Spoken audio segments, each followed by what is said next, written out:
Bom, Luz Marina, então, obrigada aqui por essa oportunidade. Já habilitei o meu microfone, espero que tudo caminhe bem aqui com o apoio tecnológico. Bom, é um prazer imenso estar com todos vocês aqui, todos, né, sem exceção, alguns que eu tenho visto mais recentemente, outros nem tanto, então é um momento muito especial, muito gratificante, muito alegre. Esse seminário, obviamente, né, que organizado, concebido pela Juliana, minha queridíssima amiga, eu tenho um carinho muito especial por esse trabalho dela, porque ele serviu de forte justificativa para a criação do nosso programa de pós-graduação em Direito, que se deu em 2009. Então, já era um trabalho bastante robusto e consistente, né, e que deu lastro a uma linha de pesquisa extremamente importante e inovadora, que é a Sociedade de Direitos Humanos e Arte. Cristiano Paixão participou disso também muito no início, com o pessoal da UNB e com Menelik de Carvalho, também muito bem lembrado. E o Jorge Douglas Price, de George, todos que desde sempre estiveram à frente, ou próximos, pelo menos, desse nosso projeto de pós-graduação. Então, estamos aqui firmes, né, Juliana? Eu agradeço você imensamente por isso e especialmente pelo convite que me foi feito hoje. Bom, toda essa parte de arte, né, criação e ficção nos permite, nos criam, né, hipóteses de vivência ou nos lançam assim para hipóteses de vivência que cada um extrai de acordo com a sua interpretação. Como o Cristiano dizia, cada obra de arte, né, faz com que a gente se abra um mundo para todos nós, e obviamente que nós somos sujeitos nos interpretando nessas obras de arte. Mas o interessante, que eu acho até que dá ensejo aqui a esse tipo de trabalho, são essas hipóteses de vivência, não é, que a arte nos permite, e hipóteses essas que nos servem de crítica, ou para a crítica, para o desenvolvimento da crítica, de situações possíveis, né, que ficticiamente a gente constrói. E claro que essa ficção, como o Cristiano disse, ela está muito parametrizada com a história de nós mesmos. É impossível a gente estabelecer alguma coisa, criar alguma coisa que não seja da nossa perspectiva, do nosso viver, do nosso estar aí, da nossa experiência e da nossa vivência. Então, essa questão da crítica, eu acho que ela é muito interessante, muito importante, isso serve para o direito, nós todos aqui somos ligados ao direito de alguma maneira, então temos isso incutido dentro de nós, querendo ou não. Então, essa crítica, ela nos é muito útil, né? E oferecida nessas oportunidades das artes e da forma como a gente explora tudo isso. Falando um pouco da crítica, até agradeço muito o trabalho maravilhoso do Jorge, né? Eu falo Jorge em vez de o Jorge, que antecedeu com a questão da utopia. E algo que depois merece até uma leitura, um aprofundamento por parte de todos nós, e espero que a gente possa ter acesso a esse material que ele produziu, elaborou com muito cuidado, muita competência. Porque, enfim, eu tenho que até pensar um pouco melhor. Claro que o tema da distopia e da utopia está presente com Filhos da Esperança, com o filme, né? Não tem como não ser. Agora, depois vou até tentar perceber melhor se a distopia é o contrário da utopia, pode ser ou pode não ser, quer dizer, se utopia é o não lugar e a distopia é o lugar ruim, né? Assim, sintetizando, que a gente encontra, e essas distopias, conforme também foi listado pelo Jorge, através de vários livros e filmes que ele coligiu, e também outras referências já trazidas pelo Cristiano, essas distopias, obviamente, elas podem ser filmes assim exagerados, mas são possíveis, né? E uma possibilidade, pelo menos a título de experiência e de crítica. Então, se a utopia é o não lugar, o não existir, e a distopia é o existir ruim, eu não sei se uma é o contrário da outra. ou se a distopia ou a utopia são a mesma coisa. A mesma coisa enquanto ambas servem como uma ficção e como crítica, né? Uma que é o que mostra o que a gente não é e deveria ser, ou coisa do gênero. Então, o desafio está aí presente.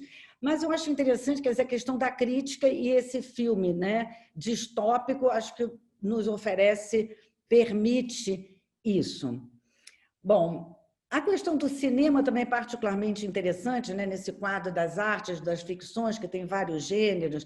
As artes, né, elas aparecem, as artes literárias, pictóricas, poética, e o cinema, né, que agora nos diz respeito bastante de perto. E o cinema tem as suas particularidades, obviamente, e o mais interessante é a linguagem fragmentária que o cinema permite, os filmes nos permitem. Por exemplo, quanto à literatura, muitas vezes fica um pouco mais presa numa linearidade. Claro que a poesia já, né, bagunça, já é altamente fragmentária. O cinema tem uma narrativa, uma linearidade, mas, ao mesmo tempo, também fragmentos. E esses fragmentos aqui, eu estou ressaltando esse ponto porque farei referência a vários deles que aparecem, né, em momentos distintos e que depois podem ser alinhavados se a gente buscar alguma reflexão sobre eles. Começando, quer dizer, quais são os fragmentos que aparecem de forma muito forte para mim, que eu estou impactada, que é a questão da droga, né, do quietus, que aparece, e se a gente fizer aquela brincadeirinha de que a arte imita a vida, esse filme é muito premonitório, porque ele traz o quietus, que é um remédio, né, uma substância química, como lá o Jasper diz que é um kit suicida que o governo lá do filme, o governo inglês, oferece às pessoas. E tem propaganda do quietus, é uma propaganda sutil, mas que aparece em outdoors nos vários ônibus, aqueles ônibus, né, de 2 andares, os vermelhos, e aparece também na propaganda na televisão, e também está presente na casa do Jasper, que tem um kit de quietus que ele acaba dando para a mulher dele, que ela morre antes da casa ser invadida, e a própria Ki, que vai falar que ela, quando se sentiu mal, não sabia o que era, e que ela quase que tomou quietus, porque seria uma morte tranquila. Bom, a legenda chamada da propaganda do quietus é quietus, you decide when, quer dizer, você decide quando. E nós estamos aí, desculpa aqui, mas enfim, plena cloroquina sendo produzida massivamente pelo Exército, querendo ser oferecida em massa, né, no momento de pandemia, e que, enfim, né, o filme chama muita atenção, né, nisso, e you decide when, né, o governo também está dizendo, olha, estamos aí, vamos oferecer a cloroquina, você vai dizer se quer ou não, está no âmbito da sua liberdade, e se você quiser tomar antes, durante ou depois. Enfim, pode ser uma brincadeirinha aqui, uma referência meio boba, mas bastante impactante. Então, quer dizer, uma distopia lá, e isso estava presente já em 1996, no momento do livro, depois em 2006 com o filme, estamos aqui nós falando em 2020 sobre algo também bastante parecido, numa pandemia também que o filme ressalta bastante.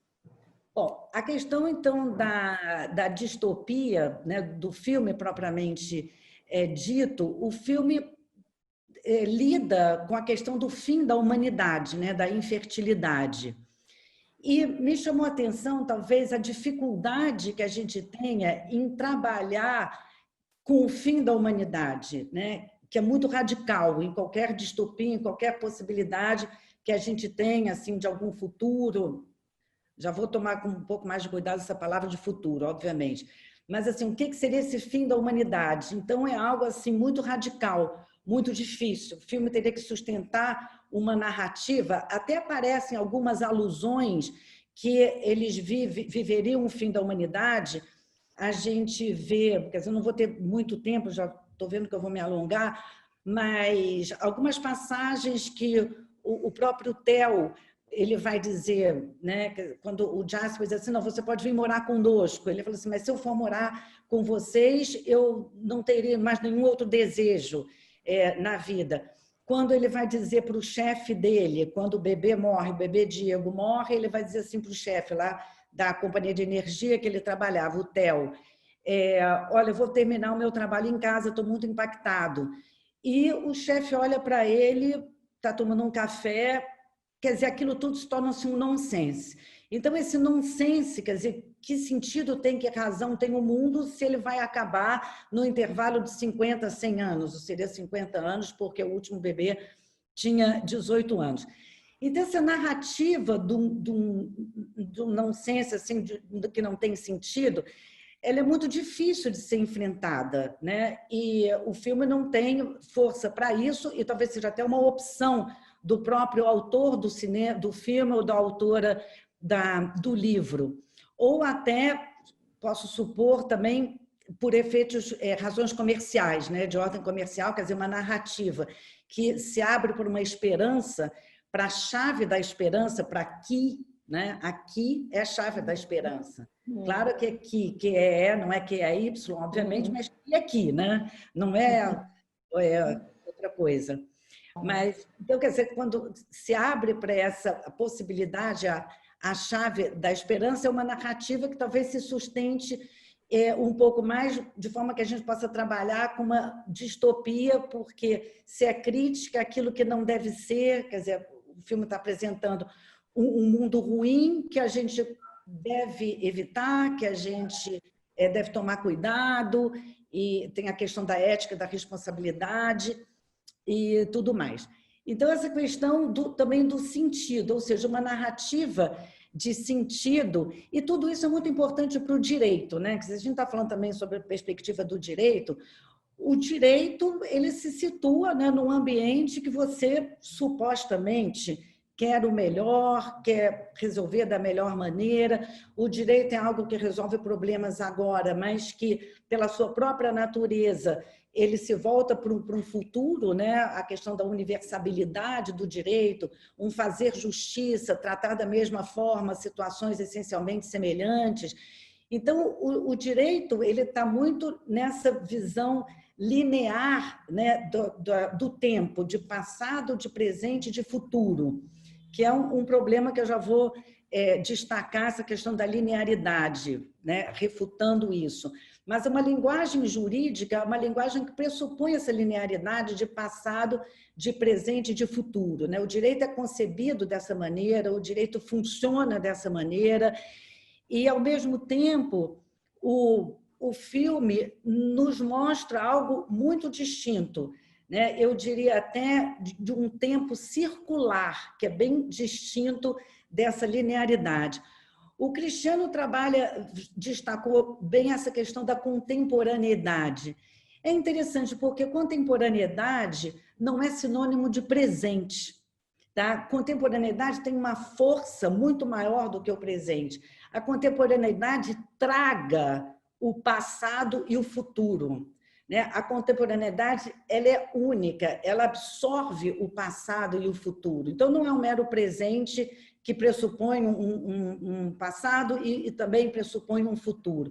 Então, é muito forte essa ideia da contemporaneidade, né, que ele lembrou do Menelik, porque se a gente trabalhar Gadamer e Heidegger, Gadamer especialmente, claro, né, todo o presente você tem a tradição, e essa tradição te permite que você também estabeleça o ser aí presente, estabeleça um horizonte de futuro possível de ser visto. Mas essa questão da não linearidade e da circularidade, eu queria até trazer aqui, até a título depois para a gente discutir, a questão do eterno retorno do Nietzsche, né? Durante essa pandemia, eu li bastante coisa de Nietzsche e sobre Nietzsche, me vale muito até lá das aulas da Casa do Saber, devo dar esse destaque. E a questão, então, do eterno retorno do Nietzsche me parece muito interessante porque esse filme tem essa circularidade, né? Quer dizer, é um fim de mundo e, ao mesmo tempo, o início do mundo. Então, é circular, a coisa não terminou e a gente, então, vive isso, né? O filme traz essa questão da circularidade que eu já trago, foi muito interessante quando o Cristiano fala da contemporaneidade, porque tem, fazendo alusão ao Nietzsche, que essa contemporaneidade tem uma força que você, de tentar eternizar, não é tentar, né, uma reflexão de eternizar o presente, mas eternizar o presente de tal maneira, né, quer dizer, que gera uma vontade de potência, e que talvez seja essa ideia da contemporaneidade, né? Quer dizer, uma vontade de potência que traz eternizar esse presente, e já vou ler um trecho, talvez, para ajudar nesse sentido. Então, essa circularidade, porque o filme realmente, né, é um fim do mundo e o início. E isso, fazendo referência a algumas alusões bíblicas que já foram aqui destacadas anteriormente, mas chamaria muito atenção para, enfim, isso é banal, acho que todos nós vemos, todo aquele momento em que dá à luz, né, a bebezinha, que depois vai se chamar Dylan, e aquilo parece a cena bíblica, né, de José e Maria buscando um lugar para que ela dê à luz a Salvadora, porque não falamos agora em Salvadora, porque Dylan é mulher e é Salvadora, né, e não um Salvador, e também a mãe africana, né? Quer dizer, na África, onde é o berço da humanidade, Mama África, onde a humanidade é criada, e para a África, e a África também essa recriação, essa criação do mesmo, porque é a criação do mesmo, né? Quer dizer, não vamos limpar e começar uma utopia, a criação do mesmo se dá na própria África, e eles procurando lá um local dentro de nós, daquela tragédia toda,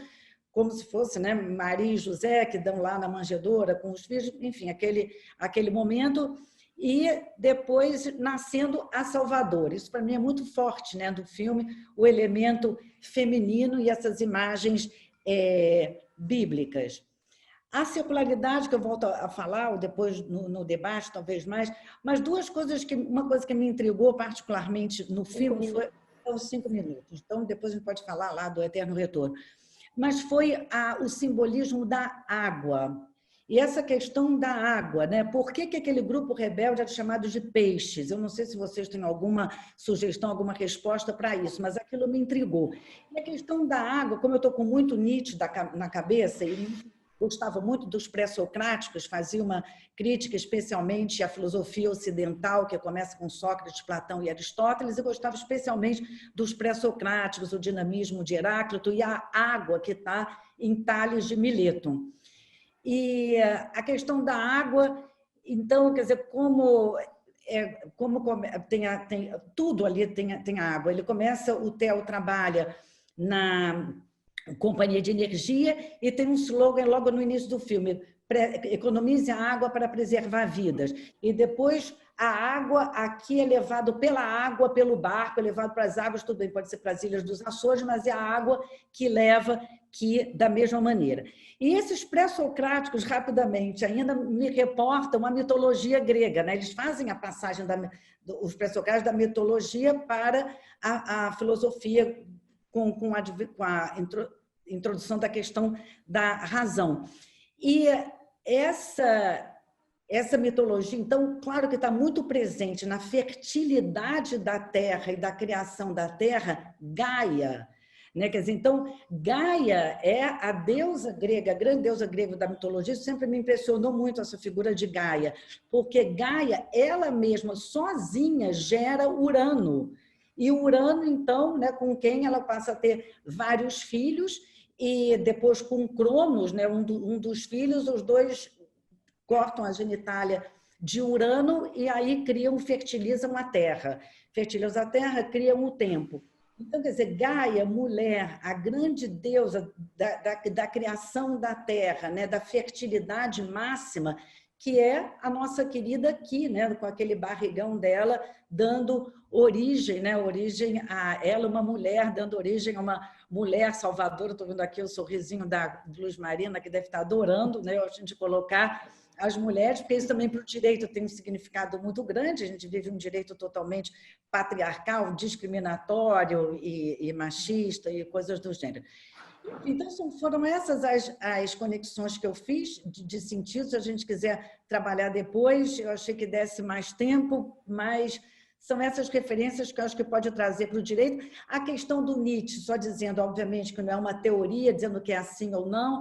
Nietzsche foi um pensador que me foi apresentado pela psicanálise, não que eu seja psicanalista, eu sempre fui psicanalizanda, mas o meu psicanalista já falecido era um cara que conhecia muito Nietzsche, me apresentou ele no meu processo de análise. Então, ele era professor, o Eduardo Rosenthal. Então, eu aprendi Nietzsche e fui buscar esse autor que não nos sugere assim, uma teoria para o tempo, mas talvez uma psicanálise do direito, né? Uma psicanálise do direito através dos profissionais do direito, que pode ser uma coisa muito interessante para a gente perceber a vida e, com isso, perceber o direito.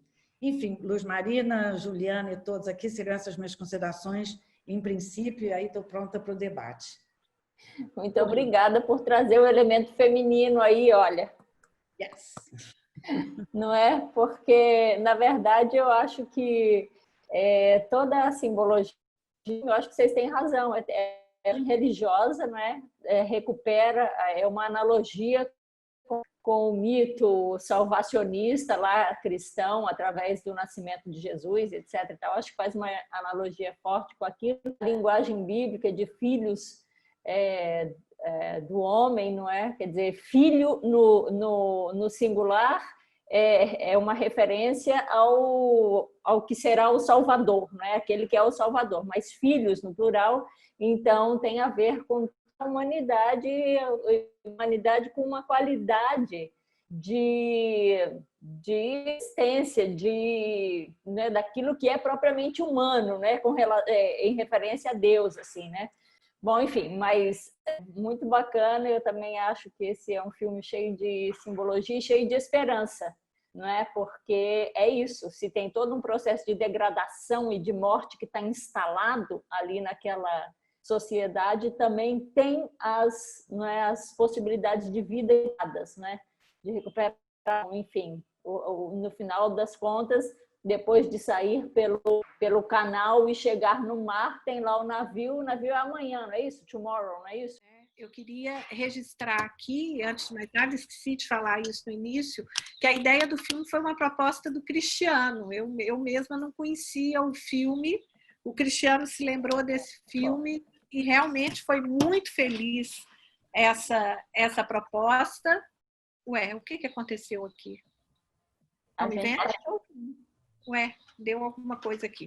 Então, foi muito feliz essa proposta, porque, enfim, o filme de uma atualidade impressionante, né? Embora seja um filme de 2006, é um filme muito, muito atual para aquilo que nós estamos vivendo hoje e de uma riqueza, de uma abertura interpretativa enorme, né? Basta dizer que as três exposições caminharam em direções diferentes e foram as três igualmente profundas e igualmente instigantes.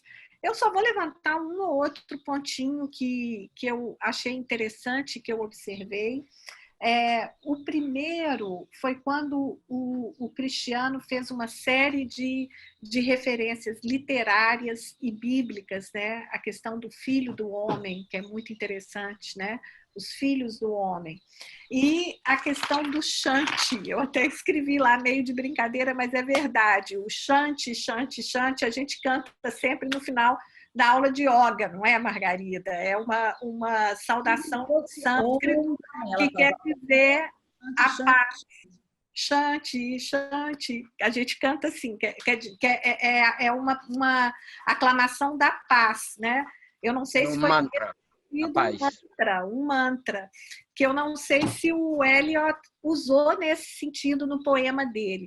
Mas o que me chamou a atenção quando o Cristiano estava trazendo essas referências, é o fato de que aquilo que tem de esperança no filme está no Oriente, né? A parteira, que é a Miriam, ela é uma uma hinduísta, ela faz os exercícios orientais dela no jardim, ela fala Shanti, a menina que vai dar à luz é uma negra, né? Então, é o sul global, é a periferia da modernidade, é nela que está a esperança. E é aquilo que está sendo encarcerado na prisão, né? São os imigrantes ilegais, quer dizer, aquilo que o Ocidente decadente vê como os imigrantes ilegais, né? É ali que vai estar a esperança, né? É no outro, para usar a palavra do Cristiano, difícil chamar de Cristiano Paixão, professor Cristiano Paixão, porque ele é o Cris, meu amigo de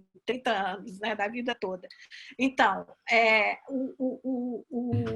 o outro, é no outro que está a esperança, né? Como você disse ali no final. E uma outra referência interessante, porque aí a gente começa a entender melhor o filme ouvindo vocês.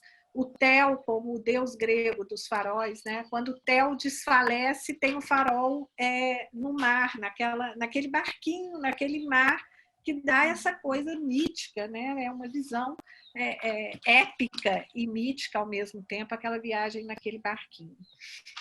Bom, a coisa da utopia e da distopia maravilhosa, né? É uma distopia, o outro lado da distopia é a utopia. Nós estamos vivendo realmente esse momento apocalíptico em que se torna tão necessário nós reconstruirmos um lugar da utopia, né? Um lugar para nós imaginarmos um futuro alternativo, um futuro possível, e essa reconstrução foi muito, muito rica. Jorge, eu queria já pedir, sobretudo porque peço desculpas a todos, eu errei, não apertei o botãozinho do gravar antes, então depois eu vou ver se tanto Cristiano quanto o Jorge topam voltar aqui e a gente grava para fazer o vídeo final. Mas, enfim, e a sacada da Margarida também, que tinha me escapado totalmente do Quietos, né? Dos anúncios do Quietos e como Quietos vai fazendo, e essa associação genial que você faz com a coisa da cloroquina, né? Hoje, por exemplo, amanhecemos com uma notícia absurda de que uma denúncia do ex-ministro da Saúde de que o presidente Bolsonaro teria tentado mudar a bula do remédio da cloroquina para incluir o tratamento do Covid-19, quando não se tem nenhuma prescrição médica, nenhuma conclusão médica nesse sentido, pelo contrário, tem sido muito pouco recomendado pelos médicos. Então, foi uma sacada realmente impressionante. Quer dizer, esses pontos não é nenhuma pergunta propriamente dita que eu queria fazer, mas levantar esses pontos para poder ouvir um pouco mais. E queria também, Luz, desculpa aqui atravessando um pouco, prestar minha homenagem ao Peter Fitzpatrick e também passar a palavra ao Oscar, para o Oscar falar um pouco sobre o Peter, se ele se sentir. Semana passada nós falamos muito de resistência e eu falei um pouco de uma ideia do direito como resistência, que foi exatamente um livro do Peter Fitzpatrick que eu li quando estava em Birkbeck. Eu não o conheci pessoalmente, que foi uma pena, mas me encontrei com essa obra dele que me ofereceu muitas respostas importantes acerca do direito. Então, Law as Resistance, um livro maravilhoso do Peter Fitzpatrick e tão fundamental para a gente hoje no Brasil. Né? Afinal de contas, falei hoje também do impeachment, o impeachment é um exercício do direito como resistência, né? É uma prática disso.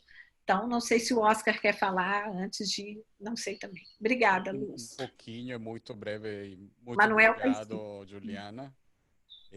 Muito obrigado aos expositores. As exposições foram fantásticas, muito diferentes, muito fantásticas, para um filme que é fantástico. Muita gente prefere o cine de Cuarón muito highbrow, Roma e outras. Eu prefiro este filme distópico, a sorte de B-movie, que é muito relevante junto ao trabalho de vida do Peter Fitzpatrick. Peter, quando visitou o Brasil, fuimos juntos a Unicinos, a Porto Alegre, y discutimos una frase que se atribuye a Frederick Jameson, según la cual hoy seria muito fácil imaginar o fim do mundo, mas não o fim do capitalismo. Eu creio que o filme de Cuarón, este filme de Cuarón, nos permite imaginar não só que outro mundo é possível, mas, muito relevante agora, que outro fim do mundo é possível. Este es un graffiti que ha aparecido en varias calles en Latinoamérica, también aquí en Londres. Otro fin do mundo es posible. ¿Qué fin? ¿Qué mundo? Este mundo de rapidez, este mundo de aceleramiento de vida, este mundo en donde en el aceleramiento de la vida los cuerpos no importan y se vuelven disponibles. Son esos cuerpos disponibles los que pueblan la cinematografía de Cuarón y también la obra de Peter. Es una bonita coincidencia. Es una coincidencia muy interesante porque son esos cuerpos disponibles, supuestamente secundarios, los que se vuelven los primeros, los que posibilitan el renacimiento de una vida. El cuerpo de africana en Children of Men, el cuerpo de indoamericana, mesoamericana en Roma. Esto es muy importante que sean mujeres. Como se dijo anteriormente, es una recuperación de una tradición do direito y da política que comienza con el orden que dispone la figura femenina de Maat en el antiguo Egipto o de Gaia en la mitología greca, y por supuesto en todas las mitologías mesoamericanas y amazónicas, a Pachamama y a Terra. Discutíamos con Peter hace poco, antes de que él muriera, hace 2 días, que este momento es como si alguien hubiese apretado el reset button. Va a volver a comenzar otro fin del mundo.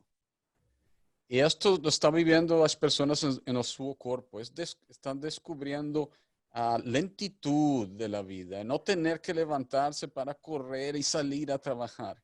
Y esa es la tensión que ahora estamos sintiendo, la tensión tremenda para el direito y la política. Their money or your life. E essa tensão é a tensão que está presente no filme do Cuarón, é uma obra do Peter Fitzpatrick. É muito interessante que a resolução dessa tensão passa por a recuperação da figura de um direito primordial ao feminino. A figura feminina não como guardiana da fronteira do doméstico, mas como originante de um tempo diferente, de outro fim do mundo que implica outro mundo que se hace mais possível. E é nesse momento que estamos vivendo agora. É um momento distópico e utópico ao mesmo tempo. É muito interessante. Não é uma simples esperança. É um momento concreto. É uma esperança attainable, disponível. Como diria Cortázar em sua novela de 75. É muito agradecido por a multitud de referências que a Peter le habrían gostado muito. A ele gostava muito como a mim, e ele sendo britânico, eu gostava muito Adolfo Bioy Casares. E discutimos muitas vezes o Diário de la Guerra del Cerdo. Muito obrigado por tão magníficas apresentações e muito obrigado por este magnífico seminário que de seguro havia gostado a Peter. Eu creio que Peter está acá.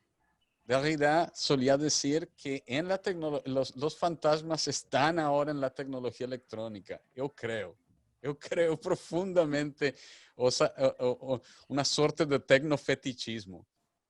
se isso é certo, a sua presença está conosco. Muito obrigado. Olá. Eu estava tentando levantar a mãozinha ali, mas ela não aparecia. Depois eu vi que ela apareceu. Cumprimentar, então, o professor Cristiano, o professor Jorge, a professora Juliana. Prazer em conhecê-los e ouvi-los aqui nessa tarde também. Muito rapidamente a minha participação, só para fazer um registro ali, inspirada pela fala do professor Jorge e do professor Cristiano, em especial, e depois das provocações da Juliana, sobre utopia e distopia. Até tinha colocado ali, né, se na verdade se não estamos numa anti-utopia. Era só uma provocação para ouvi-los um pouquinho mais antes da gente sair. Era isso. Boa tarde a todos e todas. E também parabenizo os palestrantes de hoje. Achei muito, muito interessante os aportes, as leituras que fazem do filme. Eu queria, bem na linha do que a própria Juliana também já apresentou, esse debate que é colocado sobre onde está a esperança, onde está o amanhã. Porque diante de uma estrutura de poder que se fecha sobre si própria e que exclui o diferente, exclui os migrantes, exclui os refugiados, e nessa própria lógica que o Rinkelamre chamaria de suicida, de dinâmica suicida, exclui também a possibilidade de futuro para ela.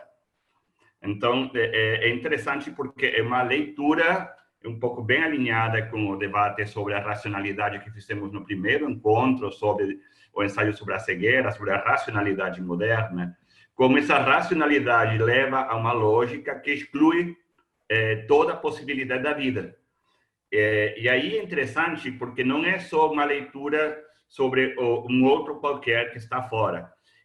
Para mim, isso tem um reflexo no sistema político. Porque em algum momento do filme se apresenta diante do caos que é o mundo, olha o caos que é o terceiro mundo, olha o caos. Eles se apresentam através da mídia, o caos na África, o caos no Médio Oriente, aí só a Inglaterra resiste, só a Inglaterra é capaz de conter o caos. Mas, na verdade, é uma leitura totalmente de um sistema patriarcal que nega a alteridade, que nega a possibilidade de futuro e que se suicida nesse próprio intento. Então, e diante disso, o filme traz a figura do feminino, porque não é só a figura da moça, é a figura de eu me abrir à diferença, que é o que acontece com o protagonista. Aí eu acho interessante olhar o percurso dentro do filme, da história do protagonista, porque ele começa uma pessoa sem esperança, sem senso para a vida, e ele só reconhece, ele só dota de sentido a sua vida quando ele se compromete com a vida da outra pessoa. Esse é o percurso que ele faz. Ele morre feliz, sabendo, pelo menos que fica em aberto, que o nome da criatura que está para nascer é aquele nome do filho dele também. Mas ante tudo isso, ele dotou de sentido a sua vida se comprometendo com a possibilidade da vida da outra pessoa. Isso, para mim, é um percurso interessante sobre por onde caminha a esperança no filme, por onde caminham as saídas no filme. Que, diante de se fechar sobre si próprio, reforçar uma lógica de exclusão e de negação da alteridade, abrir essa alteridade como possibilidade. Eu acho que aí tem uma outra leitura do filme. E contra isso, a banalidade e assim, a pornografia da exuberância dos mandatários. A única aproximação da classe governante que trazem é o primo do protagonista, que está rodeado de obra de arte, mas que só consiga estar tranquilo porque não pensa. Porque eu decido me autoalienar para ficar tranquilo, para conseguir desfrutar do meu presente, mas um presente totalmente esvaziado de sentido. Então, essa confrontação entre os percursos vitais de um e o outro, eu acho que também é uma outra colocação que o filme traz para confrontar as nossas leituras históricas, nossas leituras do presente e nossa forma de agir diante desse presente. Era isso que eu queria assim, como trazer também para o debate. Obrigado, tá? Eu queria apontar assim para duas coisas. Uma é a respeito do movimento lá dos resistentes, não é? E daquela figura do Luke, o personagem do Luke, que antes do assassinato da Julian, não é? E aí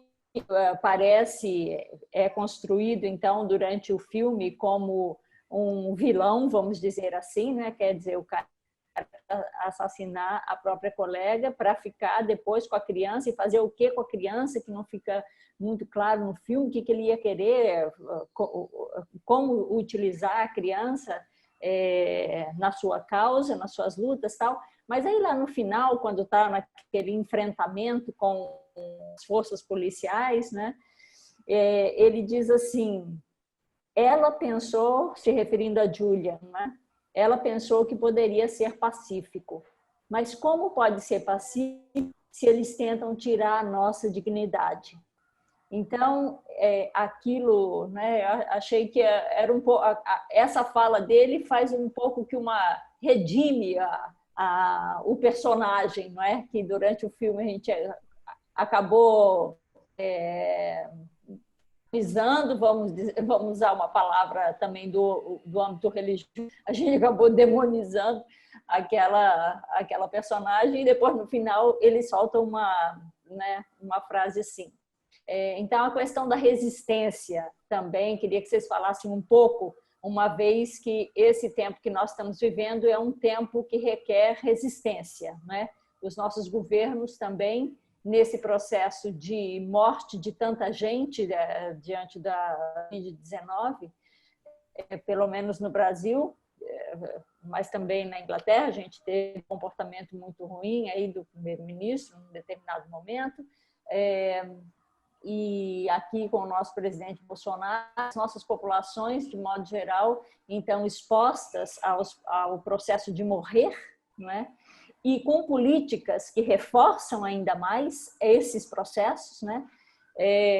Aqui no Rio de Janeiro, por exemplo, vocês acompanharam que anteontem,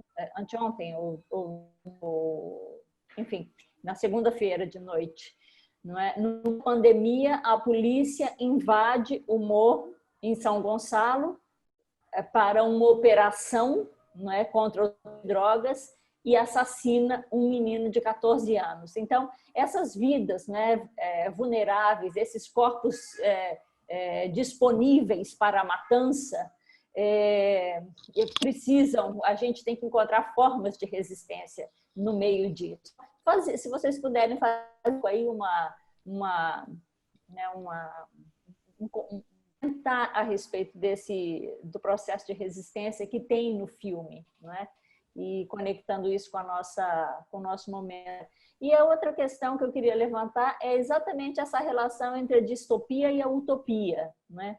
O Cristiano falou no começo que distopia é sobre o presente, né?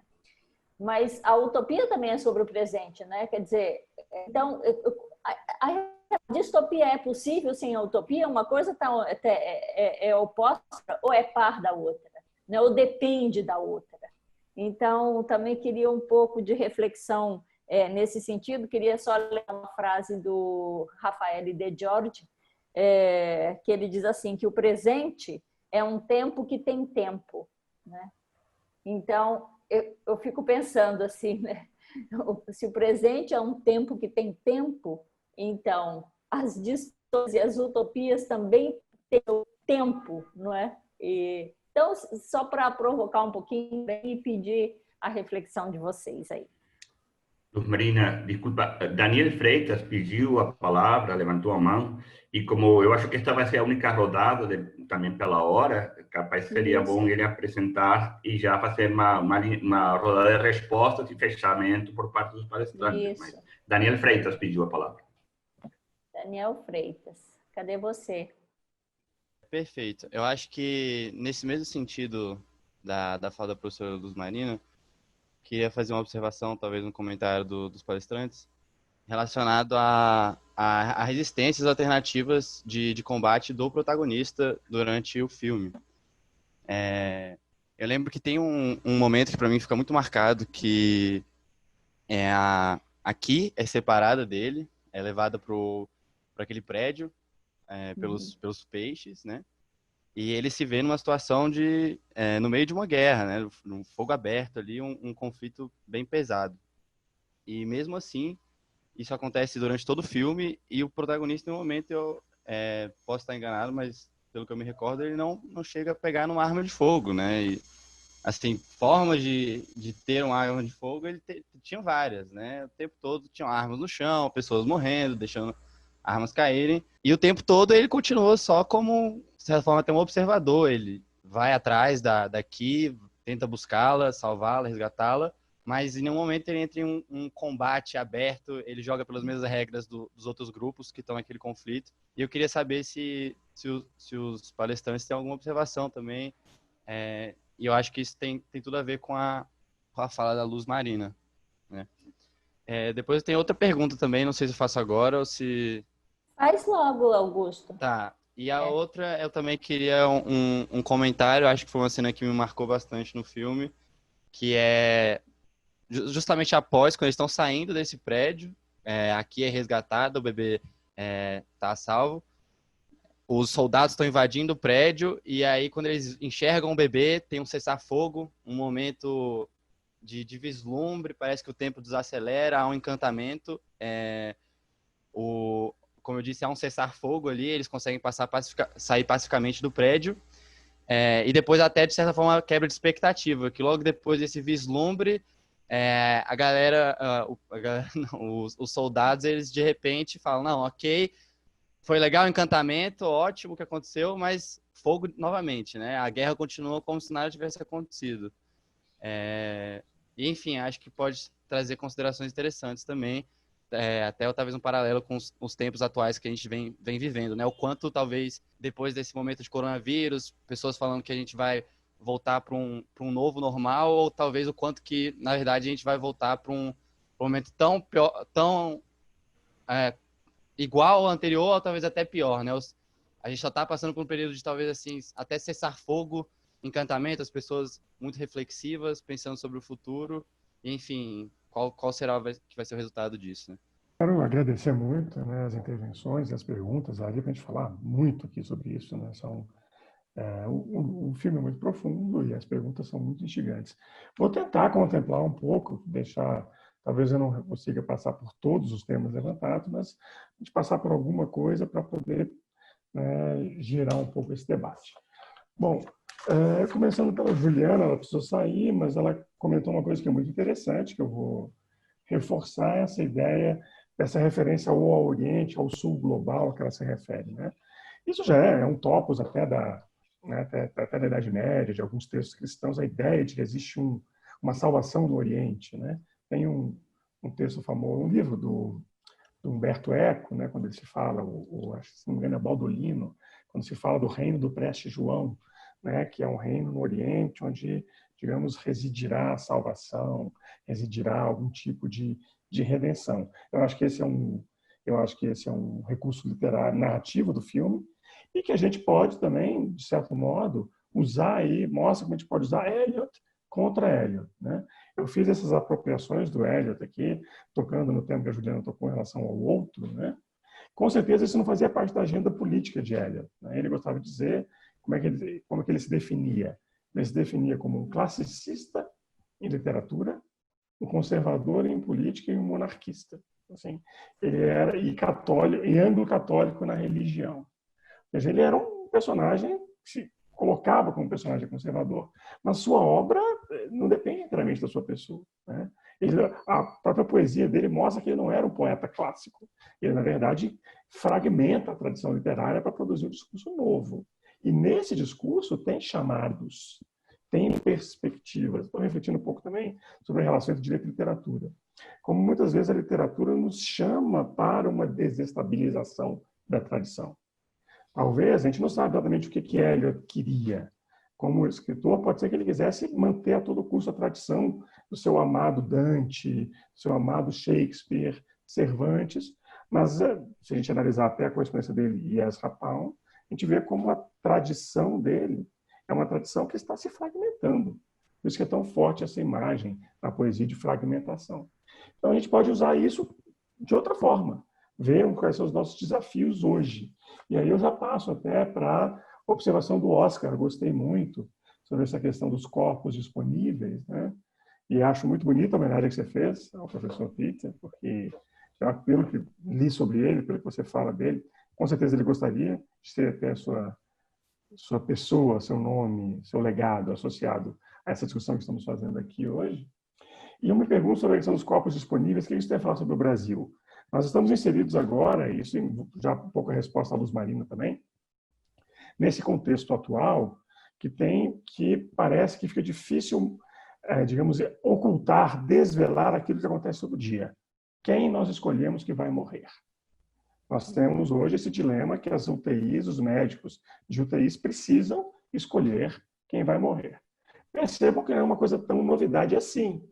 Uma pessoa que seja um médico intencionista de um hospital público, um hospital universitário, numa grande cidade, no fim de semana, ele algumas vezes vai fazer essa escolha de quem vai morrer e quem não vai morrer. E não vai ser fácil para ele. Mas nós podemos também pensar que esse dilema é um dilema também que nos coloca outra questão. Quem são os corpos disponíveis para o sistema carcerário? Quem são os corpos disponíveis para as forças policiais? Nós sabemos quais são no Brasil. É o jovem preto, pobre da periferia. É isso que está, digamos assim, marcado pela invisibilidade, né? Marcado por um véu.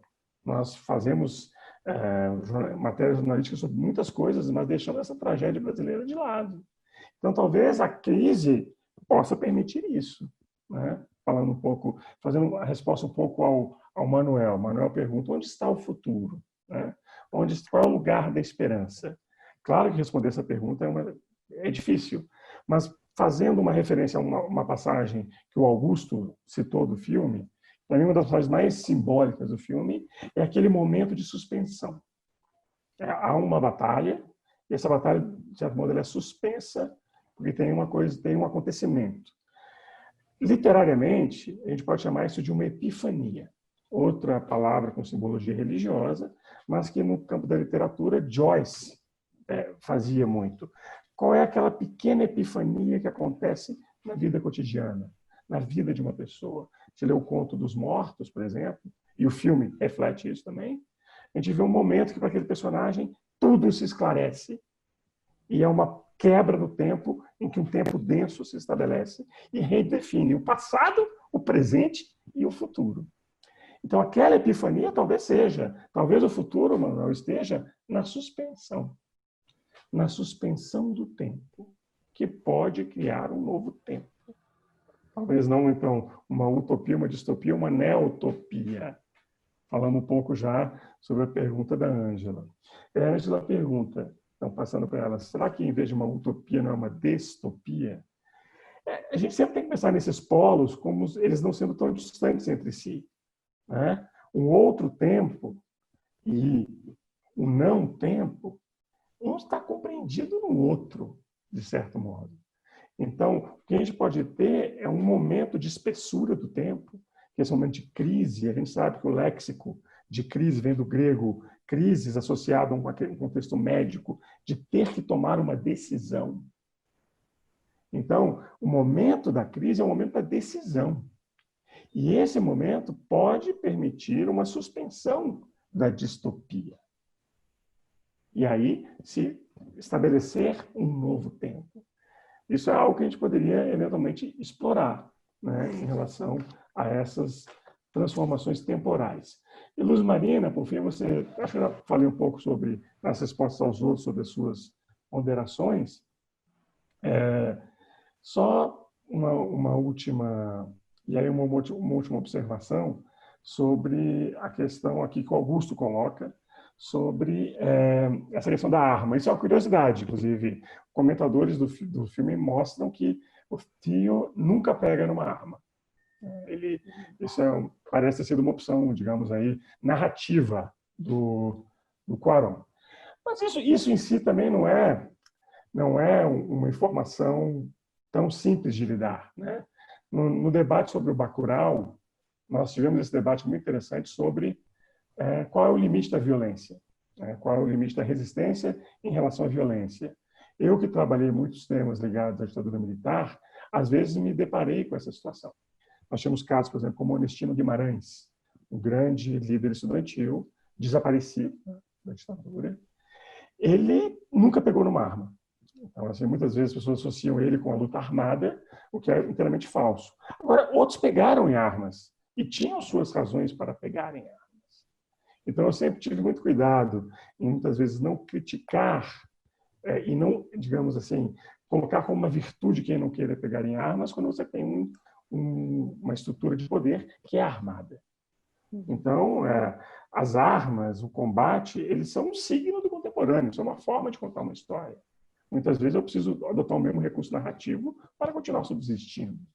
Então, não é uma pergunta fácil de responder. O que isso quer dizer para nós hoje? Eu acho que o que nós podemos dizer é o seguinte: precisamos responder de forma mais rápida hoje, porque nós estamos sendo premidos pelo tempo. Isso pode ter um componente catastrófico do tempo, como catástrofe, como destruição, e pode ter um componente, digamos, de um novo tempo, uma nova etas. Vai depender das opções que nós vamos fazer nessa quadra da nossa perspectiva histórica. Eu poderia falar mais, mas eu quero ouvir mais meus amigos Jorge e Margarida, o que eles têm a dizer. Se der tempo de novo, a gente volta a falar. Obrigado primeiro por as intervenções de Manuel, de Oscar, de Luz Marina, da própria Juliana, de Ângela. O tempo, infelizmente, quase acaba para mim, então vou tentar fazer como um encerramento sem responder precisamente a cada uma. Uma primeira referência, acredito que a pergunta era, não sei bem se de Margarida ou Luz Marina, sobre o símbolo de peixe, no filme. Margarida. Poderia ser que na filosofia hindu o peixe foi uma das formas que Vishnu adotou para salvar o mundo do dilúvio. Os peixes aqui estão como fazendo uma tentativa de salvação.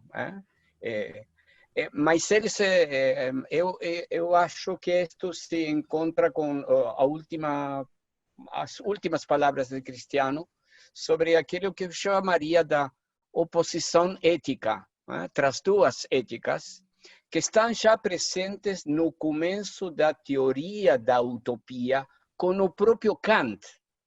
Com o próprio Kant é a sua República Universal. E naquela República, cada pessoa é sagrada. Então, no pensamento kantiano, você poderia dizer que está expressado no teo, no teo que sangra até morrer por a humanidade, e morre no final do filme, como uma expressão que, mais uma vez, traz uma lembrança religiosa cristã, como pode ser a própria morte de Cristo. A redenção, se sabe. Mas queria acabar a minha intervenção com esta pergunta sobre presente, futuro, utopia, distopia. Eu acho, como diz Rafael de Giorgi, que faz uma distinção não pode olhar da onde faz a distinção. A distinção utopia, distopia, aquele que ela faz não sabe da onde faz a distinção. Mas se o mensagem do filme pode a distopia no presente e a utopia no futuro, como pergunta, eu acho que não. Eu acho que o filme põe a utopia no presente. E isto é muito importante, porque bem se o barco se chama Tomorrow, o barco está arrivando agora. E o barco tem grande semelhança com o barco de Greenpeace. Tem uma outra alegoria. Eu acho que o filme está planteando que a esperança, o hope, é já arrivada. É já arrivada. Mas isto também é mais uma volta religiosa. É aquilo que eu trazia para vocês de Benedicto XVI, que não é um personagem que me fascine, mas acreditava que era sério trazer para vocês. Ele está dizendo que o presente, a utopia é presente. E aquilo me parece que é muito importante, porque grande problema para mim de muitas religiões é aquilo que são aqueles mensagens que conduzem à passividade, à resignação, à não ação. Eu acho que o mensagem, a metáfora do filme é que a ação é possível e que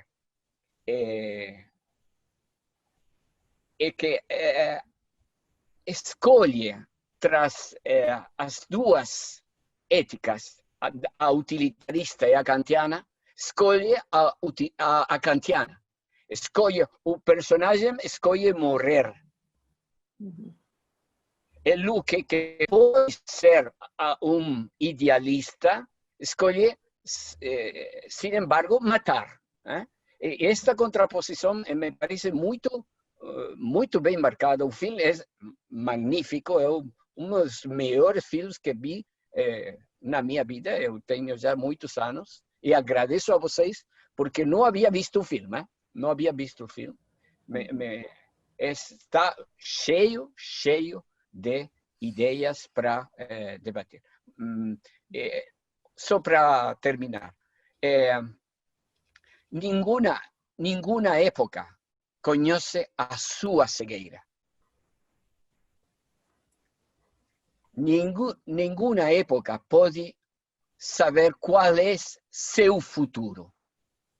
Só pode e precisa imaginá-lo. Então, sempre nós precisamos uma utopia para caminhar.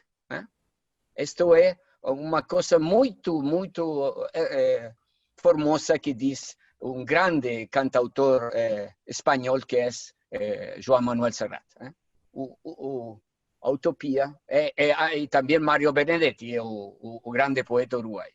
A utopia é aquilo que nós precisamos para caminhar. Nenhum conhece seu futuro, mas precisamos imaginá-lo para caminhar. Obrigado. Muito obrigada a você também, Jorge. Margarida. Bom, eu adoro falar por último, porque eu bebo muitas coisas boas de quem me antecede. E quem me antecede é muito bom, então eu sou assim uma felizarda. E o seguinte, gostei muito. Eu acho o seguinte, gente, que o filme, tomando pelo filme, o filme não fala em futuro. Eu já estou até achando que esse filme não é nem distópico. Ele é de tal forma aniquilante, ele é de tal forma radical, que não há que se falar em esperança para um futuro. Por quê? Aí eu gostei muito da questão do Cristiano, quando fala da suspensão do tempo, da epifania, daquele momento único que todo mundo para quando ela está passando com um bebê.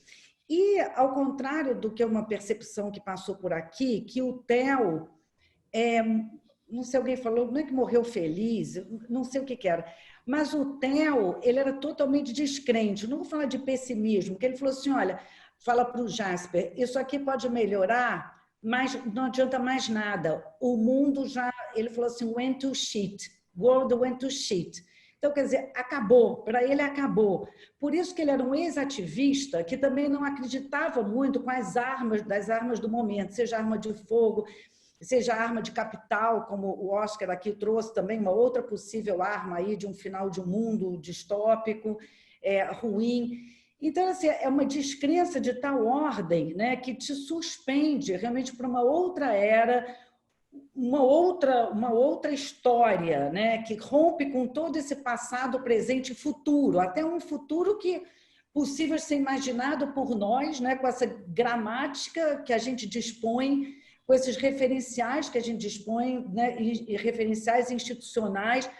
Aí acho que o Theo está nessa, entendeu? Não vai pegar em armas, aquela luta não é uma luta que ele acredita, entendeu? Enquanto o Luke, entendeu? Vai brigar com o governo, não, eu vou ter o bebê, então é um instrumento de força. O Theo já saiu dessa, entendeu? Já foi embora. Eu acho que, quer dizer, o Theo, eu acho que o filme, então, mostra isso e perde o sentido, quer dizer, essas nossas lutas, as instituições vigentes ou não vigentes, ou futuro. Quando o Manuel fala tanto de futuro, eu acho que o filme não fala nada de futuro, né? Não tem futuro, não tem essa esperança como um futuro próximo. Eu acho que ele é muito interessante nesse sentido, como eu poderia responder aí as questões que foram postas. Boa tarde a todos. Parabéns aos palestrantes. De fato, foi uma apresentação muito brilhante, foi brilhante. Peço desculpas, eu cheguei há pouco. Mas, assim, é só uma consideração mesmo, se puderem comentar alguma coisa para finalizar. Bom, quando assisti o filme, a primeira coisa que me veio foi, bom, abriu-se a caixa de Pandora, né? A caixa de Pandora abriu-se. Então, você vê mães árabes, né, chorando a perda de seus filhos, animais queimados para barrar epidemias, mendigância de europeus do leste, enfim, uma série de atrocidades. É um filme que começa de forma imersiva, né? Ele não começa, ele não respeita, por exemplo, a técnica, né, geralmente utilizada nessas filmografias, que é a da apresentação do filme. No roteiro, você primeiro apresenta o filme. Então, fico eu pensando, né, tal como a caixa de Pandora, né, os males emergem dali, mas fica na caixa de Pandora a esperança, né? A esperança é a única coisa que fica ali guardada. Então, o filme Filhos da Esperança me parece bem presente, né? E sem, de fato, nenhuma condição de se pensar numa possibilidade futura. Isso me remete à situação atual, especialmente a do Brasil, e não apenas, mas considerando todo o drama, né, e que é muito real. Eu fico assim pensando, gostaria de saber de vocês, no nosso caso, sendo aqui bem pragmática, qual o lugar de nossa esperança? Onde está a nossa esperança? Onde estaria a nossa esperança? Qual o nosso, enfim, porque a Pandora também abriu-se para nós. Era isso. Uma simples consideração.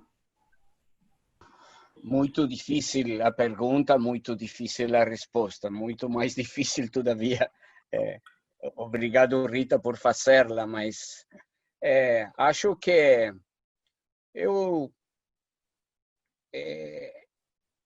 para mim, vou combinar o final do filme com a resposta. Para mim, minhas anteriores reflexões sobre a questão. Para mim, a esperança está na possibilidade da criação de um Estado mundial, de um Estado mundial democrático. Eu acho, quando se fazem estas primeiras utopias e quando se fazem as primeiras reflexões deste tipo, o mundo estava se quebrando. O mundo antigo estava se quebrando. E as reflexões de Kant, as reflexões de Moro, as reflexões de Bacon, são as reflexões sobre como construir um outro mundo. Eu acho que o mundo, como o filme descreve, o mundo que saiu da modernidade está quebrado. Está finalmente e visivelmente quebrado. Mas precisamos de uma construção de outra utopia. Né? A modernidade criou uma utopia cujas manifestações, cujos crimes agora vemos. Eu sempre me lembro de uma frase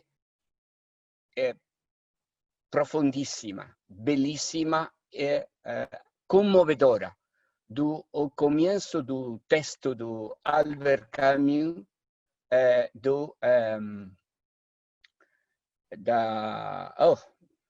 da obra sobre a reflexão sobre o homem. Agora, tantos nomes, o título do ensaio escapa. O homem rebelde, o homem rebelde de Camus. Ele diz que o século XX é o século dos crimes da razão. Os crimes da razão. E hoje, todavia, estamos vivendo no século XX, no século dos crimes da razão. Se pode matar por a raça ária, se pode matar por questões econômicas, se pode matar por questões religiosas. A razão justificou os piores crimes da humanidade. Então, agora temos que pensar em uma outra ética. Por isso, acabava recém com a reflexão da confrontação de éticas no filme. A ética do cuidado que as feministas trazem. A ética do próximo vizinho, como diz Camus. Me parece que é a ética que temos que fazer vencer nesta nova utopia do mundo. E, como já diz Marx, a próxima revolução tem que ser universal. A revolução que poderá fazer outra humanidade, agora se vê que só pode ser universal. Só pode ser do mundo. Se é verdade, como dizem os agoreiros do capitalismo, que o mundo, que a sociedade do mundo é já uma, então a resposta tem que ser das todas as sociedades do mundo. Para mim, a esperança pode ficar ali. Pode ficar que agora eu estou falando com vocês. Que nós temos redes que começam por ser redes do mundo. Redes do mundo. E que temos que fazer um esforço para constituir uma força política mundial. Isto pode parecer maluco, pode parecer tanto utópico, muito mais utópico que aquilo das utopias. Sim, eu sei. Mas pensem vocês que coisa poderia significar para um francês do século XVIII dizer liberdade, igualdade, fraternidade.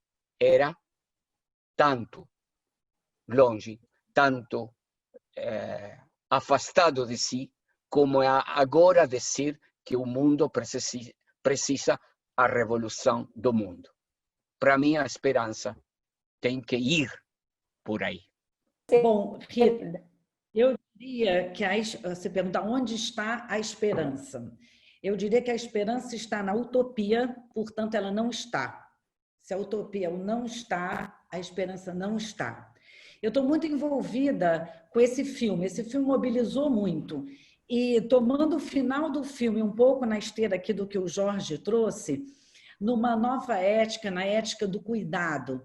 Eu poderia dizer assim, né, de uma forma mais naíve, Rita, que assim, onde é que estaria a esperança? Na utopia, portanto, ela não está, mas se todo mundo dormisse, não morresse, obviamente, se todo mundo dormisse e acordasse sem referenciais nenhum, assim, e aí sei lá o que aconteceria, uma outra coisa totalmente nova, totalmente diferente, totalmente, sei lá, sem referenciais nenhum, institucionais, de toda ordem.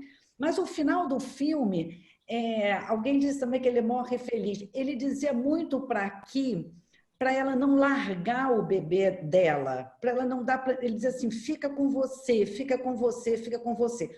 Ou seja, não entrega assim para nenhuma instituição, para nenhuma família, para nenhum Estado, para ninguém disso tudo.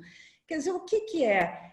Eu não vou dizer da maternidade, para não ficar nessa linha, talvez a questão do cuidado, entendeu? Então, quer dizer, a mãe ali, uma nova ética do cuidado, não entregar para ninguém, não entregar para nenhum grupo, nada. Então, uma esperança, não sei se é motivada pelo filme, o que o filme sugere seria essa nova era, esse dormir e acordar sem referências. Isso é utópico, então não está a esperança. Mas eu acho que a questão do cuidado é muito interessante, o filme nos sugere isso. E o filme todo o tempo ali não trabalha com questão de futuro, porque a esperança é uma apropriação do futuro, entendeu? A gente se apropriar desse futuro com esses referenciais, eu acho que o filme mostra muito bem que, entendeu? Já era. Obrigada. É isso. Cristiano. Obrigado, eu vou ser muito breve, né? O evento já está se estendendo, eu deveria poder ficar mais, mas eu acho que tudo tem limite, né? Só para completar essa pergunta da Rita, eu vou partir de onde parou a Margarida. A jornada dele, do personagem principal do Theo, é uma jornada de profundidade, né? Ele claramente é um romance, se fosse um romance, era a jornada de interiorização dele. Ele vai se transformando ao longo das experiências. Nesse sentido, ele também é um road movie, né? Além de ser uma distopia, ele é um road movie também. Tem muitos carros presentes nas cenas, tem o deslocamento, né? Mas não é um road movie clássico, é um road movie, como se diz do Morango Silvestre de Stig Bergman, é um road movie existencial, né? É um road movie no qual a jornada o transforma. Então, nesse sentido filosófico do conceito de experiência, a viagem é uma experiência para Theo. Ele presencia a morte, ele presencia o nascer, ele presencia um embate. Então, Theo é um outro personagem depois do filme. Então, a gente poderia dizer que isso já é um sentido de esperança. Mas, além disso, a gente poderia pensar, Theo também é um narrador. Quem nós somos? Cada um tem uma noção de si. Mas nós somos narradores. Nós somos o que nós narramos. Seja como profissionais, seja como inseridos no contexto universitário, seja nas nossas vidas privadas, nós somos uma comunidade de narradores. E muitas vezes a narrativa não é apenas um instrumento para descrever ou denotar algo. Muitas vezes a narrativa é a única alternativa de sobrevivência. Aquele professor chileno radicado na Universidade de Duke, Ariel Dorfman, dizia que ele conheceu uma chilena que foi torturada pela polícia de Pinochet. Ela dizia que, para manter a sanidade dela, ela lembrava das poesias que ela estudava na juventude, que isso a diferenciava daquela pessoa que estava torturando, porque ela tinha um sentido de uma narrativa, de uma profundidade, que a colocava como um ser que não perdia essa dimensão do subjetivo. E eu me lembro disso porque Dorfman escreve o prefácio de um livro, que é um livro escrito pelos detentos de Guantánamo. Eu falei de Guantánamo aqui aquela analogia de Belmarsh, Berks, eu com Guantánamo. Existe um livro, eu tenho esse livro, até traduzi alguns poemas dele, publicado por uma editora universitária americana, que são poemas escritos pelos detentos de Guantánamo. Eles não tinham de escrever, eles pegavam os copos de papelão das suas refeições, pegavam pedaços de madeira e escreviam nos versos. E conseguiram mandar pelos seus advogados, em árabe, em pashto, em tadjik, nas suas línguas, em uigur, nas línguas que eles dominavam lá, naquela grande papel que era Guantánamo, e ainda é até hoje. Mas ali é essa mesma ideia. Guantánamo foi a privação da subjetividade. Não sei se alguns se recordam, quando o primeiro campo de Guantánamo foi fundado em 2002, tem uma foto, em janeiro de 2002, que rodou o mundo. Aparecem os detentos com aquela roupa laranja, mas eles estão com mãos e pés amarrados, estão com aqueles óculos que tampam a vista, os goggles, eles estão com uma espécie de máscara que tampa a boca e o nariz, estão com protetores auriculares. Ou seja, eles estão desprovidos de qualquer signo de humanidade. Mesmo assim, jogados naquela improvável prisão, no Caire, pessoas que eram do Sudeste Asiático, do Norte da África, produzem poesia. Então, eu acho que nessa metáfora da narração e da narrativa como vida, pode residir, digamos, um índice de esperança. Eu concluiria assim. Tá bem. Muito bem, então, gente, muito obrigada mesmo. Foi maravilhoso essa sessão, foi maravilhosa essa tarde, muita qualidade, enfim, falando da nossa realidade, mas também daquilo que a gente pode imaginar como futuro para nós. Eu acho que é um exercício importante nesse momento. E obrigada. E a gente se encontra, então, próxima quinta-feira, às 14h. De novo, a gente vai mandar os cartazes, tá bom? Obrigada a todo mundo. Um beijo grande.